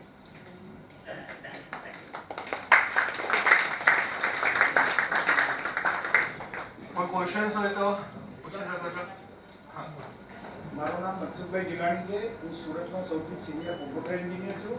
મને ફ્રોઝન શોલ્ડર 5 વર્ષ પહેલા થઈ ગયું હતું. આજે ટોટલી સારું છે. મેં કીધું ને કંઈ ના કરાવો ને, મેં પહેલા જ કીધું કે તમે કંઈ હવે મારો ભાણેજ હા લંડન રહે છે, અહીંયા છે, એની મિસિસને ગયો અહીંયા છે, આજે ભાવનગર છે. ઓકે. હું એમની પાસે તમારી પાસે ગયા બંને ફ્રોઝન શોલ્ડર છે, એમઆરઆઈ વગેરે જે હશે તે આપણે કરશું તો સારા રહેશું. Thank you so much. બીજી મને પોતાની નવી તકલીફ છે, એનું સોલ્યુશન કોઈ નથી આપી શક્યું. હા હા એ કદાચ તમે આપી શકો. એ છે? ડૉક્ટર મનોજ હા સત્યાની હા ન્યુરો ફિઝિશિયન સિનિયર મોસ્ટ. હા સુરતના સૌથી ટોપ કહેવાય. હા હા એને હું મળ્યો હતો, મને હા. તો એવી તકલીફ હતી, હા હા મારું આખું હેલ્થ થઈ હા. પેરાલિસિસ થઈ ગયું. બરાબર છે. આજે 0 છે. ઓકે. પણ એક ફોલ્ટ રહી ગયો છે મારા પગમાં. હા આપણે બ્રેક મારીએ ને, હા હા હા એટલે બ્રેક ચોંટી જાય, હા એ મારી નસ ચોંટી ગઈ છે પગની. ઓકે. હજુ કોઈ સારું નથી કરી શકતું. તમે ન્યુરો સર્જન યા સ્પાઇન સર્જન બધા. બતાવ્યું? બધાને બતાવ્યું. બીકોઝ એ કેવું છે, તમને જેમ કેવું છે ને તમારું મુવમેન્ટ નહીં થતું, એ L5 S1 પર મુવમેન્ટ થાય છે મુવમેન્ટ થાય છે પણ પેલું અટકી જાય છે ને, નહીં. હું દોડીને બસમાં નથી ચડેલો. એ જ કેમ છે? That is- એ મારું ઇન્ડિકેશન છે. હા. એ સારું કરવું જોઈએ. સ્લીપર ઉતરી જાય ચાલતા ચાલતા. નહીં. હા તો તમે જે કેવું છે ને દોડવાનું તકલીફ થાય, આ તે થાય, થઈ જેમ કેવું હા થાય છે, થઈ શકે. બીકોઝ એક્ઝામિનેશન વગર હું વધારે કમેન્ટ ના કરી શકું. એટલે કમ્પ્લેટ પર્સનલી મળું છું. તમે આવી જાઓ ક્લિનિકે, હું તપાસી દો. એમાં કેવું છે, જે મેં આગળ કીધું કે બધી સ્પેશિયલિસ્ટના અલગ અલગ ડૉક્ટરો હોય અને સ્પેશિયલિસ્ટ પાસે પહોંચાડવાનું બી કોઈનું કામ કરવું પડે. એ જ હોય છે. હા કે જે રીતે પેશન્ટ આવે, મારો સ્પેશિયલિસ્ટ નથી પણ મને એટલું ખબર હોય કે આ કોણ સ્પેશિયલિસ્ટ તમને બતાવવાનું, મને શોધી આપો ડૉક્ટર. હું તમને શોધી આપું ચોક્કસ. હવે એક બીજો કિસ્સો. હા 2003માં હા મને પેરાલિસિસનું ઇન્ડિકેશન આવે. ઓકે. મારું આ જે છે ને, હા હા એ કંઈક થયું. હા ડૉક્ટર ભટ્ટાચાર્ય, હા બહુ જૂની વાત છે, હા હા આપણે મેઘાણી ટાવર, ઓકે. એ મારા ડૉક્ટર હતા. અચ્છા. એટલે તાત્કાલિક કોન્ટેક્ટ કર્યો. હા, હા. મારા કસ્ટમ મિત્ર હા. એની છે, હા હા એને ડૉક્ટર સિંગલ હા એશિયાના નંબર 2 હા બોમ્બે હોસ્પિટલ ન્યુરો ફિઝિશિયન. હા. હા એપોઇન્ટમેન્ટ મળી મને 3 મહિનામાં. Senior most sir. બહુ મોટા હા 10 પેશન્ટ લઈ હા મારું ઇમરજન્સીમાં ડૉક્ટરને લીધે થયું. બરાબર. અને ત્રીજે દિવસે પહેલો કેસ મારો હતો. અચ્છા. અને મને 1 કલાક તપાસ્યો. બરાબર એ તમારો ફોલ્ટ નથી, પેલું સાહેબ ફોલ્ટ છે. બરાબર એમઆરઆઈ કેસ ફોલ્ટ નહીં મળ્યો. બરાબર. મેં ડૉક્ટર ભટ્ટાચાર્યને ફોન કર્યો, હું હા. મુંબઈથી. હા. સાહેબ ફોલ્ટ હતો, હા. ફોલ્ટ છે જ. હા પાછા ડૉક્ટર સિંગલને કહ્યું, નેક્સ્ટ એમઆરઆઈ કર્યું, બરાબર. ફોલ્ટ મળ્યો. પેલું મારું જે નસ હોય ને, બે ખંડો, હા. એના બ્લોકેજ. ઓકે. હા. હલો હલો સર જી એક સેકન્ડ.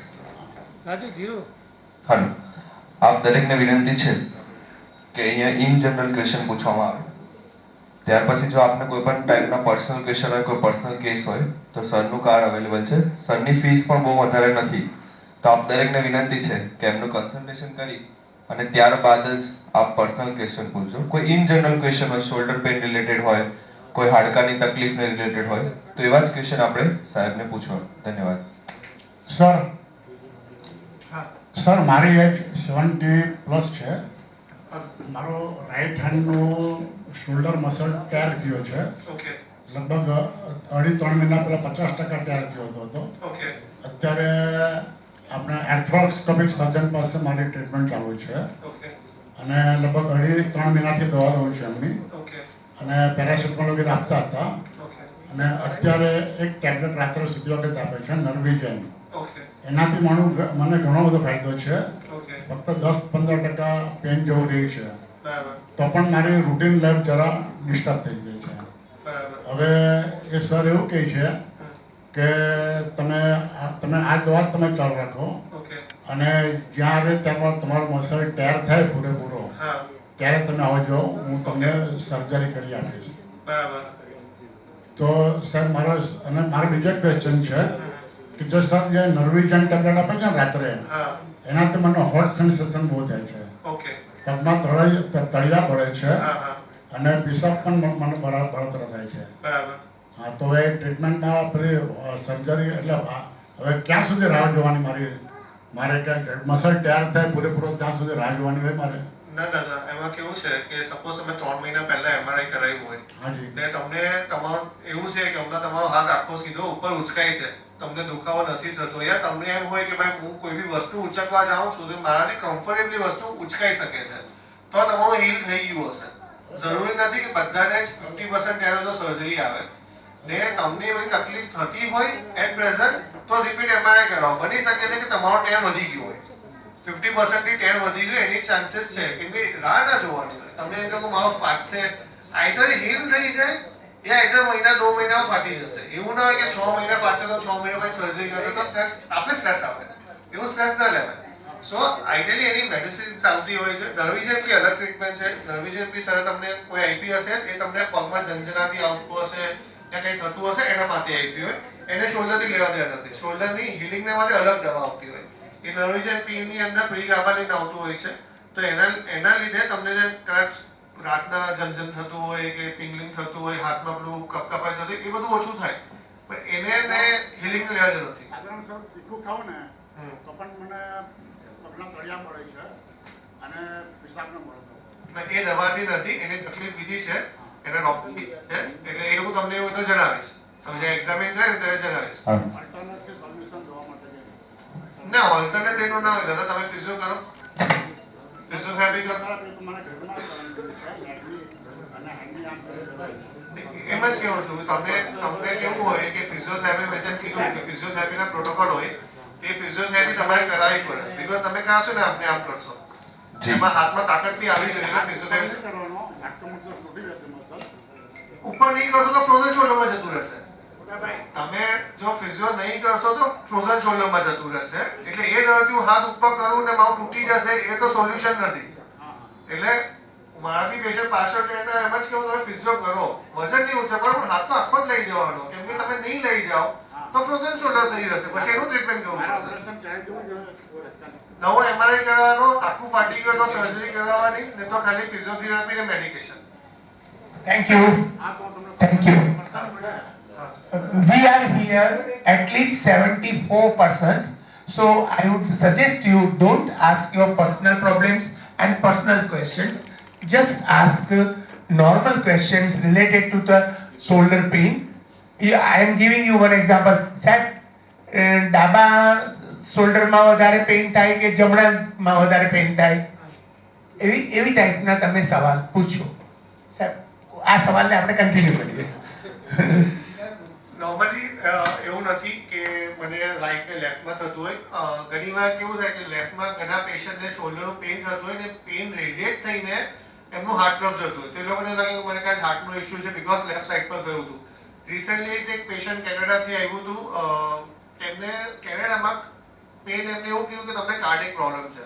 તો એમણે 2D ઇકો કરાયો, ECG કરાયો, બધું નોર્મલ આવ્યું. કોઈ શોલ્ડરનો કોઈ રિપોર્ટ જ નહીં કરાયો. પેશન્ટની કમ્પ્લેન એમ જ હતી કે મને હાથ ઉપર ઉચકવામાં દુખે છે ને ચેસ્ટ પર રેડિએટ થાય છે.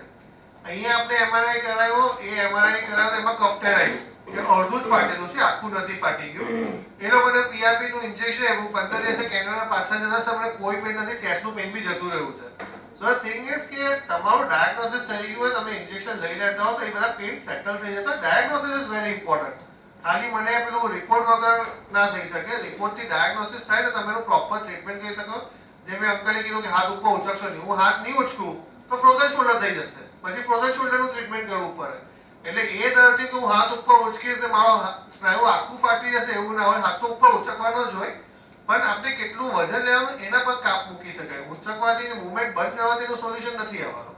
સર, કઈ ઉંમરે કઈ ટેસ્ટ કરવાથી હાડકાની તકલીફ કેવી છે તે ખબર પડે. એટલે હાડકામાં ઘસારો શરૂ થયો છે નથી શરૂ થયો, કયા રિપોર્ટ કરાવવાથી આપણે જાણી શકીએ અને ઓર્થોપેડિકનો આપનો કન્સલ્ટ કરી શકીએ. સૌથી પહેલા અગર તમારું ફિમેલ છો 45 48 એજ થઈ છે તો વર્ષે યા 2 વર્ષે બોન મિનરલ ડેન્સિટી કહીને રિપોર્ટ છે તે રિપોર્ટ કરાવવો જોઈએ. એનાથી તમને એ ખબર પડે કે તમારું જે શોલ્ડર કે ઓવરઓલ બોન જે છે તે ઓસ્ટિયોપોરોસિસ તરફ નથી જતો. ઓસ્ટિયોપોરોસિસ એટલે તમારા હાડકા એટલા નબળા થઈ ગયા એ પહેલા વખતે એ ઓસ્ટિયોપેનિયામાં જાય કે એની શરૂઆત થઈ છે ને પછી ઓસ્ટિયોપોરોસિસ પર જાય. જો તમને એમ ખબર પડી જાય કે તમને ઓસ્ટિયોપીનિયા ડેવલપ થયું છે તો એની એક મેડિસિન આવતી હોય છે. મેડિસિન તમે 1 વર્ષ લો તો એનાથી તમારું આગળ જતા તમને ઓસ્ટિયોપોરોસિસ થતા અટકી જાય છે. ફિમેલ્સમાં મેનોપોઝ પછી આ વસ્તુ થવું બહુ જ કોમન છે. એટલે તમારે આફ્ટર 45 યા 48 યર્સ 1 વર્ષે તમારે રિપોર્ટ કરાવી લેવાનો તો તમને ખબર હોય. ને એલ્ડરલી પેશન્ટ હોય જેને એમ લાગે કે મને હંમેશા સર બેક દુખે છે, પેઇન થાય છે, બધા રિપોર્ટ નોર્મલ આવે છે, તમે એક્સરે કરાવ્યા, એક્સરેમાં કરાવ્યા થોડો ઘણો ઘસારો છે પણ બધું ઓવરઓલ બોડી દુખ્યા કરતો તો વિટામિન B12 વિટામિન D3 નો રિપોર્ટ હોય આપણે તો કોન્સેપ્ટ એવો છે કે કેલ્શિયમ ઓછું થઈ ગયું હોય, કેલ્શિયમ ઓછું થઈ ગયું એટલે જ ખાલી બોન્સ દુખતો એવું નથી. તમારું કેલ્શિયમ નોર્મલ હોય પણ વિટામિન D3 ઓછું થઈ ગયું તો ઓવરઓલ તમને બધા જ જોઈન્ટ્સ દુખે, કે ભાઈ ની દુખે, શોલ્ડર દુખે, તમને કંઈ કરવાનું ગમે નહીં, આળસ આવવા માંડે, મતલબ તમારું વિટામિન D3 કદાચ ઓછું થયું હોય. તે B12 D3 વર્ષમાં એકાદ વાર તો કરાવવું જ જોઈએ, સો દેટ તમારું કંઈ બી ઓછું થયું હોય તો એનું તમે પ્રોપર ટ્રીટમેન્ટ તરત કરાવી શકો છો. ઘણી વાર બીજું એક થતું હોય છે કે જે આપણા 50 વર્ષ હોય ઘૂંટણનો ઘસારો છે, તો ઘૂંટણનો ઘસારો સમજીને એમ નહીં કે ભાઈ ઘૂંટણનો ઘસારો છે મારે રિપ્લેસમેન્ટ કરાવવું પડશે, એવું નથી. તમે ફિઝિયો કરો, મેડિસિન્સ લો, તો વેટ ઓછું કરશો ને ઘસારો રિવર્સ બી થઈ શકે છે. એની બી અલગ મેડિસિન્સ આવે છે જે આપવાથી તમારું જે કાર્ટિલેજ ડેમેજ છે એ કાર્ટિલેજ ડેમેજથી બી તમે બચી શકો છો, આગળ વધતા અટકાવી શકો છો. ડેમેજ થઈ ગયું તો થઈ ગયું, તમે આગળ વધારે પ્રોસેસ નહીં થાય એ બી અટકાવી શકો છો. તો એના માટે પ્રોપર ફિઝિયો મેડિસિન્સ લેવી જરૂરી, અર્લી ડાયગ્નોસિસ જરૂરી, જે એક્સરેથી તમારું નોર્મલ એક્સરેથી બી થઈ શકે છે. Thank you sir. મારે એક સવાલ છે,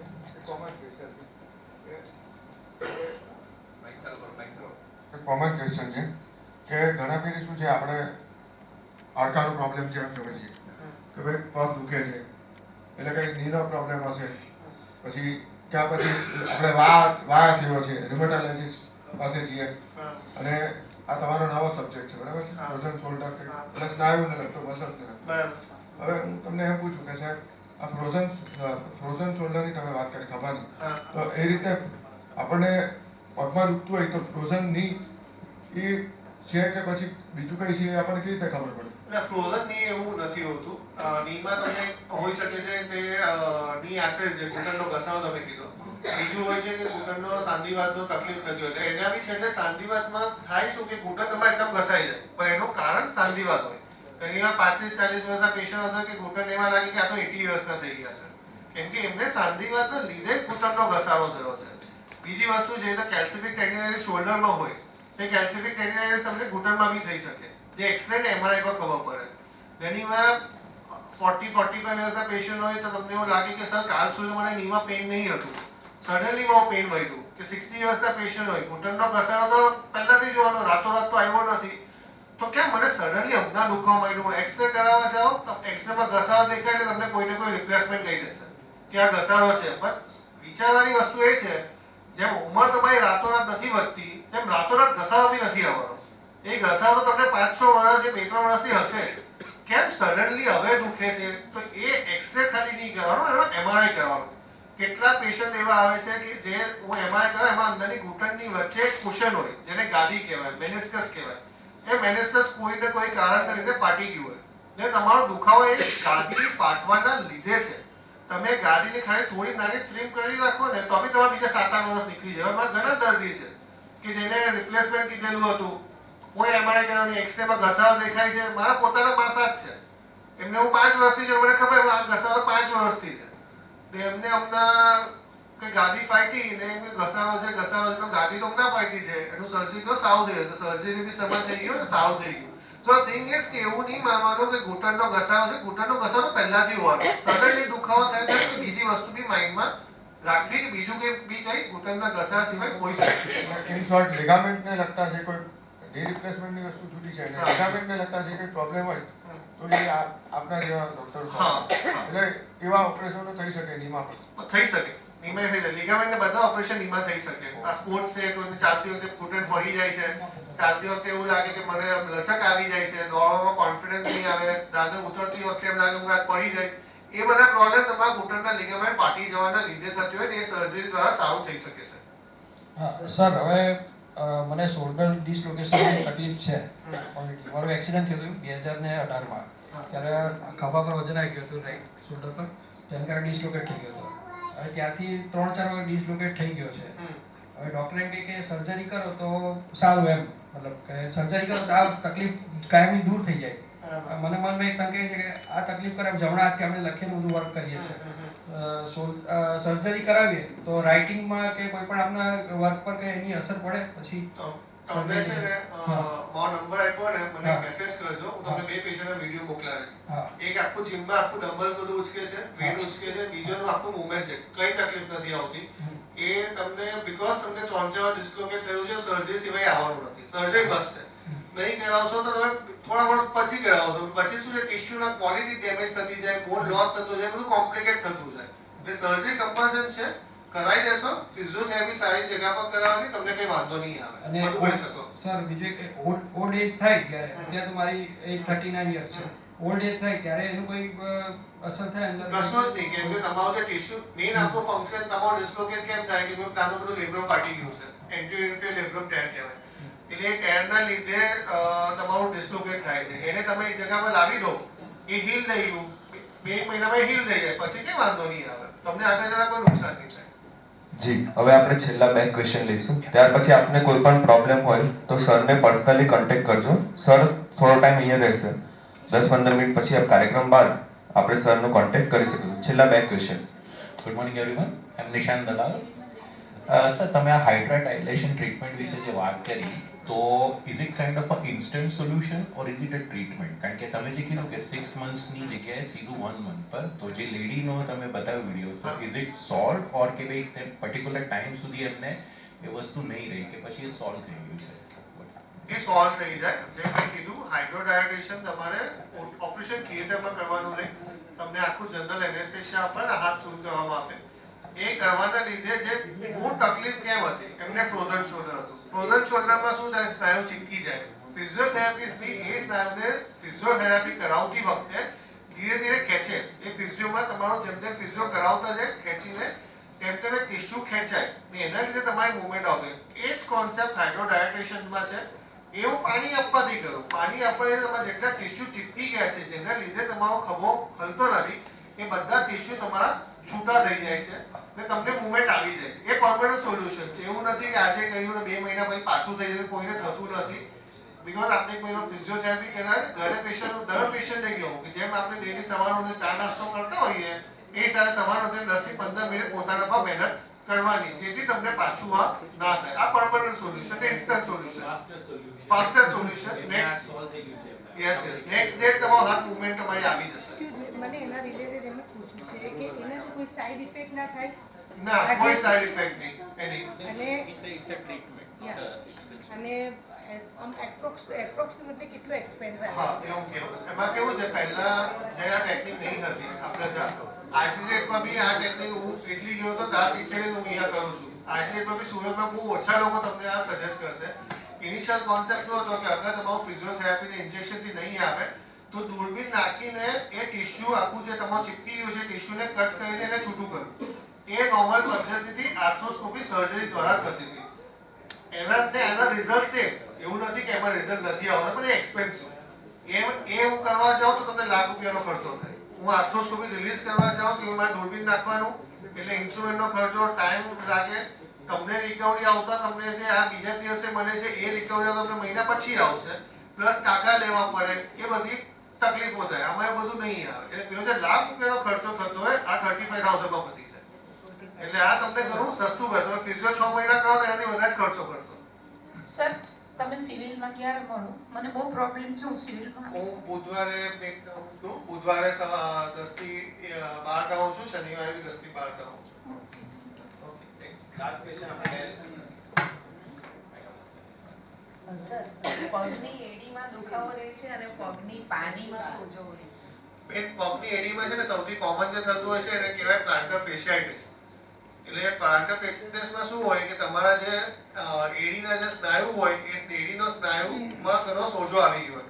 એટલે તમે જો ધ્યાન આપો તો સવારના ઊંઘમાંથી ઉઠીને પહેલો પગ નીચે મૂકો ને તો તમને અસહનીય પીડા થાય. જેમ જેમ દિવસ વધતો જશે તેમ તેમ એનો દુખાવો કદાચ થોડો ઓછો થઈ જાય. બપોરે સૂઈ ગયા હો કે બપોરે 2 કલાક તમે આરામ કરતા હો અને પછી પાછો પગ વધે, પાછો દુખાવો વધે. એનું સૌથી પહેલું ટ્રીટમેન્ટ છે ફૂટવેર. હવે આપણે ત્યાં ફૂટવેરમાં નોર્મલ જે લોકોને બહુ એમ છે કે ઓર્થો ચપ્પલ સૌથી બેકાર છે, કોઈ કામની નથી. કેમ કે જે બી આ તમારી જે કમ્પ્લેન છે ને, એ પેશન્ટ મારી ઓર્થો ચપ્પલ લઈને જ આવતો, સર આટલી સારી બ્રાન્ડ છે. એ ખાલી બ્રાન્ડ જ છે, તમને હેલ્પફુલ કરી દીધા. એના માટે સારા ફૂટવેર લેવા. ઘરમાં આખો વખત ચપ્પલ પહેરીને ફરવું ને, ચપ્પલ સામાન્ય ચપ્પલ જે સારું ફૂટવેર, ભલે થોડી મોંઘી આવે, બસ દવા તમને ડોક્ટરને આપવા કરતા તો ચપ્પલમાં પૈસા ખર્ચાય. એટલે એ હર્ષ પપીસ કરીને બાટાની બ્રાન્ડ છે, એના ચપ્પલ બહુ સારા છે. યા સ્કેચર્સના લઈ શકો છો. આ બંને બ્રાન્ડ સારા છે, ઘણા મારા પેશન્ટ યુઝ કરે છે, કોઈને તકલીફ નથી. કોઈકને પેલી બ્રાન્ડ ફાવે, કોઈકને આ ફાવે, પણ મોસ્ટલી આ બે બ્રાન્ડથી કામ થઈ જતું હોય છે. પ્લસ તમે સવારે ગરમ પાણીમાં પગ બોળો ને થોડું એન્કલના ફૂટને સ્ટ્રેચિંગ આપો એટલે થઈ જશે. એમાં બહુ ચિંતા ન. પણ મેઇન વસ્તુ છે ફૂટવેર, કે ફૂટવેર સારા હોવા જોઈએ. બહાર તમે જતા હો તો એના બી તમારે ફૂટવેર સારા હોવા જોઈએ. ઘરમાં આપણે નોર્મલી આદત હોય કે ચપ્પલ વગર જ ફરતા હોઈએ મોસ્ટ ઓફ ધ ટાઈમ. એ બહુ સામાન્ય ઘરમાં જો પહેરવાની હોય એટલે એના પર બહુ ઇન્વેસ્ટ નહીં કરીએ, રૂટીન ચપ્પલ જ પહેરતા હોય, પણ એના લીધે જ આ થાય છે. એ ફૂટવેર સારા હશે તો પ્રોબ્લેમ એમાં સોલ્વ થઈ જશે. જી, હવે આપણે લાસ્ટ ક્વેશ્ચન લઈએ છીએ. સર, આપને વિનંતી છે કે આ કાર્યક્રમ બાદ પણ આપ થોડું 10-15 મિનિટ અહીં રોકાજો, તો કોઈ બીજાને પણ કન્સલ્ટ કરવું હોય, આપનું ક્લિનિકનો એડ્રેસ લેવો હોય તો એ જાણી શકે. એક last question. Hello sir, I have one question. Yes. Negligence of shoulder pain leads to heart attack. Can you please No, it won't lead to heart attack. કારણ કે કહે છે કે તમને shoulder pain જે વખતે થતું હોય તો તમારે you have to be careful કે તમને એટેક આવવાની શક્યતા છે. એ દાદા કેવું છે, શોલ્ડર પેન ની હોય તમને સ્પાઇનોસ્કેપ્યુલા પાછળ દુખાવો તો સડનલી ચાલુ થયો હોય, એટલે એવું તમને સડનલી થાય, લેફ્ટ સાઈડ પર થાય, તમને સ્વેટિંગ આવતું હોય, તમને લાગે કે ભાઈ ઘરે બધા બહુ સ્વેટિંગ આવવા માંડ્યું છે, પાછળની સાઈડ પર ખભો દુખાવાની પોસિબિલિટી છે, એ રૂલ આઉટ કરવી પડે. પણ એ તમને અહીંયા નહીં દુખતું હોય, કે તમને પાછળની સાઈડ પર દુખતું હોય. એટલે એવું લેફ્ટ હેન્ડ સાઈડ પર થાય તો ને તમને સ્વેટિંગ આવતું હોય તો તમને એની પ્રેશરની હિસ્ટ્રી છે. ના, ખાલી શોલ્ડર પેન થતું હોય તો એને લેવા દેવા નથી, પણ તમને પાછળની સાઈડ પર પેન થતું હોય, થોડું સ્વેટિંગ થતું હોય તો એ તમારે રૂલ આઉટ કરવું જરૂરી, ચેક કરી લેવું જરૂરી. મેમરી ફોમ નેકમાં છે ને, મેમરી ફોમ પીલો આવે. હા, એટલે ઓર્થો મેટ્રેસ નું નથી. ઘણાને કેવું છે કે તમારું પોતાનું પ્રેફરન્સીસ હોય. ઘણાને એવું હોય કે ભાઈ મને મેમરી ફોમ વાળું જ મેટ્રેસ ફાવે, સર્ટન પીપલ એવું હોય કે બહુ સોફ્ટ મેટ્રેસ ફાવે, પણ મારું નોર્મલી ફેવર હોય છે કે રિજિડ યા સેમી રિજિડ. એટલે એવું નહીં કે તમે સુઈ ગયા તમે અંદર જતા રહો, એ થોડું હાર્ડ હોવું જોઈએ સો દેટ તમારા બેકને સપોર્ટ રહે. એ જ એમાં નેકના પીલો આવતો હોય. આપણે ત્યાં ઘણી વાર આપણે બહુ જાડા પીલો યુઝ કરીએ કે મને તો આના વગર ઊંઘ જ નહીં આવે, ક્યાં બહુ પતલા પીલો યુઝ કરતા હોય. તો એના માટે બી જાડા પીલો તો વાપરવા જ ના જોઈએ, કેમ કે એના લીધે તમારું નેકનું પોસ્ચર નેક બેન્ડ થાય. એ બેન્ડ થવાના લીધે તમને અહીંયા નેક પર સ્ટ્રેન આવશે, તો ફ્યુચરમાં જતાં તમને નેકનું ને શોલ્ડરનું પ્રોબ્લેમ બંને આવશે. તો આઈધર પતલો પીલો યુઝ કરો યા પછી એના મેમરી ફોમ નેક સપોર્ટના માટે મેમરી ફોમ પીલો આવે. મેમરી ફોમ એટલે કે તમે જે પોઝિશનમાં સૂઈ જાઓ એ પોઝિશનમાં તમારો પીલો એડજસ્ટ થઈ જશે, તમારું નેકને એડજસ્ટ થઈ જશે, તમારું નેક ને તમારું બોડી આખું એક સ્ટ્રેટ લાઇનમાં હશે, સો દેટ તમને નેકના અને શોલ્ડરના પ્રોબ્લેમ નહીં આવશે. બહુ બધા જારા પીલોના લીધે બધાને નેકના પ્રોબ્લેમ આવે ને સાથે શોલ્ડરના પ્રોબ્લેમ બી આવે, બીકોઝ તમારું પોસ્ચર બેન્ડ થતું હોય. સૂઈ જાઓ તો નેક થોડી એલિવેટેડ રહે, બોડી નીચે રહે, એનાથી નેક પર સ્ટ્રેન આવે ને શોલ્ડર પર સ્ટ્રેન આવે. સર, આ શોલ્ડર પેઇનની સિઝન સાથે કોઈ રિલેશન ખરું કે ભાઈ શિયાળામાં વધારે થાય, ઉનાળામાં ઓછું થાય? ફ્રોઝન શોલ્ડર ખરું કે ફ્રોઝન શોલ્ડર આમ તો તમને 12 મંથ્સમાં કેર બી થઈ શકે, પણ તમને વિન્ટરમાં એનું પેન વધારે આવે, કેમ કે ઓલરેડી પેલું સ્ટીફ થયેલું છે ને તમને પેલું ઠંડો પવન ને લાગે, એના લીધે તમને પેન વધારે ફીલ થાય. હશે તમને પહેલાથી જ, પણ ફ્રોઝન શોલ્ડરનું પેન વિન્ટરમાં તમને વધારે લાગે. ખરું કે તમે કંઈક પીલો એવી રીતે મૂકીને સૂવો તો જેના લીધે તમને આરામ વધારે મળે, બીકોઝ રાતના ટાઈમ પર એના અંદર પ્રમાણ ઓછું થઈ જાય છે ઊંઘનું અને દુખાવો વધી જાય છે. ના બેન, એમાં કેવું છે, ફ્રોઝન શોલ્ડરમાં જ્યાં સુધી તમારું ટીશ્યુ છૂટા નહીં થશે ને, તમે કેટલી બી સારી પેઇન કિલર લઈ લો, હેવીમાં હેવી દવા લઈ લો, એ તમને એનું પેઇન નહીં થાય. જ્યાં સુધી તમારું ટીશ્યુ છૂટું નહીં થાય એનું બીજું કોઈ સોલ્યુશન જ નથી. આઈધર ફિઝિયોથેરાપીથી થાય યા હાઇડ્રોડાયલેટેશનથી થાય, આર્થ્રોસ્કોપી સર્જરીથી બી થાય. પણ જે વસ્તુ આપણે સસ્તામાં થઈ શકતી હોય ને જે વસ્તુ તમારું કોઈ બી મારે કાપ મૂક્યા વગર, કોઈ બી દૂરબીન નાખ્યા વગર, ઇન્સ્ટ્રુમેન્ટેશન વગર થઈ શકતી હોય તો એના માટે હું શું કામ અંદર સ્કોપ નાખું? હાઇડ્રોડાયલેશન કરવા માટે 10 મિનિટનો ટાઈમ લાગે, પીલું કરવા માટે કલાકનો ટાઈમ લાગશે, તો શું કામ એ બધું પ્રોસેસમાં જવું? ઇઝી થતું હોય તો ઇઝીલી કરી દેવું જોઈએ. જી, આપનો ખૂબ ખૂબ આભાર સર. આટલો જટિલ વિષયને આપને પ્રેક્ષકો સુધી પહોંચાડ્યો એ ખૂબ જ કહેવાતું હોય છે. આપણા ભારતીય સંસ્કૃતિમાં છે કે આયોજક હંમેશા દુર્લભ હોય છે. સારા વક્તા, સારા શ્રોતા દરેક જગ્યાએ મળી રહેતા હોય છે, પણ જ્યાં એ દરેક વ્યક્તિનો સંગમ કરો એવા આયોજકો મળતા નથી. ચેમ્બર ઓફ કોમર્સનું ઇન્સ્ટાગ્રામ અને ફેસબુક પેજ છે, તો નેક્સ્ટ ટાઈમ ઇવેન્ટની આપ જાણકારી માટે ઇન્સ્ટાગ્રામ અથવા તો ફેસબુકમાંથી આપણે હવે નેક્સ્ટ રવિવારે જે કાર્યક્રમ થવા જઈ રહ્યો છે પબ્લિક હેલ્થનો, આપ એમાં રજીસ્ટ્રેશન કરાવી શકો છો. આ કાર્યક્રમની વધુ માહિતી માટે પણ આપ ઇન્સ્ટાગ્રામ અને ફેસબુકનો ઉપયોગ કરી શકો છો. આ સાથે જ હું chairman education and skill development centre, આપણે આજે અહીં આ જગ્યામાં ઊભા છીએ તેના આખા કરતા હરતા એવા મહેશ પન્માની સરને હું વિનંતી કરું છું કે આપ આભાર વિધિ દ્વારા આ કાર્યક્રમને અંત આપશો. ધન્યવાદ સર. થેન્ક્સ રાજન. આપણી આ હેલ્થ અવેરનેસ સિરીઝ ચાલી રહી છે. દિવાળી પહેલા આપણે 5 પ્રોગ્રામ જોયા, દિવાળી પછી એક પ્રોગ્રામ આપણે પૂરો કર્યો, આજે બીજો પ્રોગ્રામ, કુલ 7 પ્રોગ્રામ થઈ ગયા છે. આવતા રવિવારે, એના પછીના રવિવારે પણ ઓલરેડી આ બધું ગોઠવાઈ ગયું છે. આવતા રવિવારે ડૉક્ટર પ્રતિક સાવજ આવવાના છે અને એના પછીના રવિવારે પણ એક ડૉક્ટરની સાથે વાત થઈ ગઈ છે. વેલ, એક બે વસ્તુ મારે ખાસ ક્લિયર કરવી છે. કે 10:30 નો અમે ટાઈમ આપીએ છીએ, એટલે કોઈને ટ્રાફિકમાં આમ તેમ મોડું વહેલું થાય એટલે 10:45 સુધી અમે કાર્યક્રમ ચાલુ કરતા નથી. પણ હું આવતા વખતથી 11 વાગે એન્ટ્રી ક્લોઝ કરી દેવાનો છું, જેથી બાકીનાને ડિસ્ટર્બ નહીં થાય. એટલે પ્લીઝ કમ બિફોર 10:45, એટલીસ્ટ 10:30 અને 10:45 ની વચ્ચે તમે આવી જાઓ. 10:45 અમે કાર્યક્રમ ચાલુ કરી દઈએ અને મોડામાં મોડી કોઈ અનિવાર્ય સંજોગોને કારણે હું 11 વાગ્યા સુધી આની એન્ટ્રી આપીશ. ઓકે? અને હા,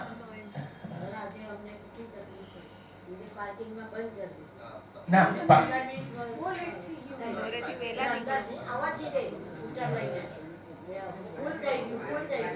પાર્કિંગ ના, અમારા અહીંયા છે ને નીચે આજે સુરત પીપલ્સ બેંકનો જે નીચેનો ફર્સ્ટ ફ્લોરનો હોલ છે ને, ત્યાં પણ એક કાર્યક્રમ હતો અને પાછું એમનું કિચન પણ છે અને પાછું વેલે પાર્કિંગ તો અમે લોકોએ ગોઠવેલું જ છે, એટલે તમે વેલે પાર્કિંગ વાળાને આપી દો તો પણ વાંધો નહીં આવે. એટલે પાર્કિંગ એક આખા શહેરમાં પાર્કિંગનો ઇસ્યુ છે.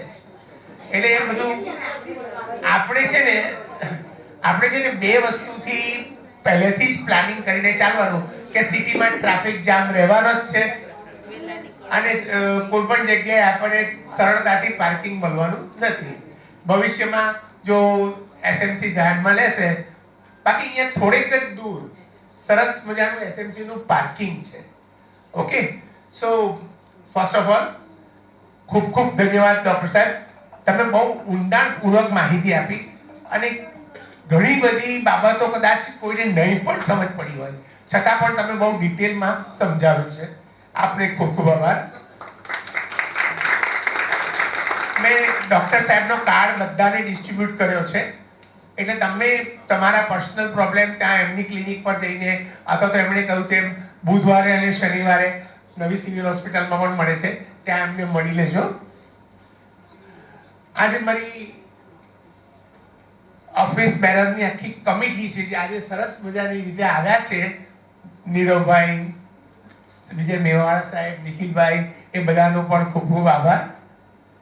ડૉક્ટર પારુલ વડગામા અમારા હેલ્થ કમિટીના ચેરપર્સન છે, એમનો પણ આભાર. અને સૌથી વધારે આભાર આપ સૌનો કે આપ સૌ જે સમય કાઢીને તત્પરતાથી રવિવારે, આમાંના કેટલાક ચહેરા તો એવા મારા પરિચિત થઈ ગયા છે કે દરેક રવિવારે હોય જ છો, કારણ કે 7 પ્રોગ્રામથી હું છું એટલે મેં જોયા છે, તમને નજીકથી જોયા છે અને તમે મને સાંભળ્યા છે.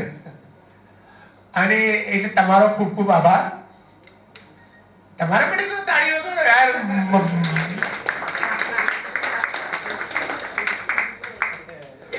મારા આ ફોટોગ્રાફર ભાઈ તો કાયમ તત્પર હોય, બસ એક ફોન જોવો જોઈએ એટલે તન્મય હાજર. મારો જે આ સેવકોનો સ્ટાફ છે, જયદીપ છે, રાજેશ છે, માઇક, એ બધા બહુ જ સરસતાથી અહીંયા આ ગોઠવણી કરતા હોય છે, એમનો પણ આભાર. સો આ કાર્યક્રમને અહીંયા સમાપ્ત કરીએ અને તમારે જે સાહેબને પૂછવું હોય તો તમે બેસી શકો છો, સાહેબ હજી અહીંયા જ છે. જી, આપ દરેકનો આભાર.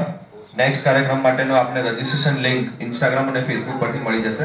આપ રજીસ્ટ્રેશન કરાવીને જ આ કાર્યક્રમમાં હાજર રહેવા માટે વિનંતી છે દરેકને. Thank you so much.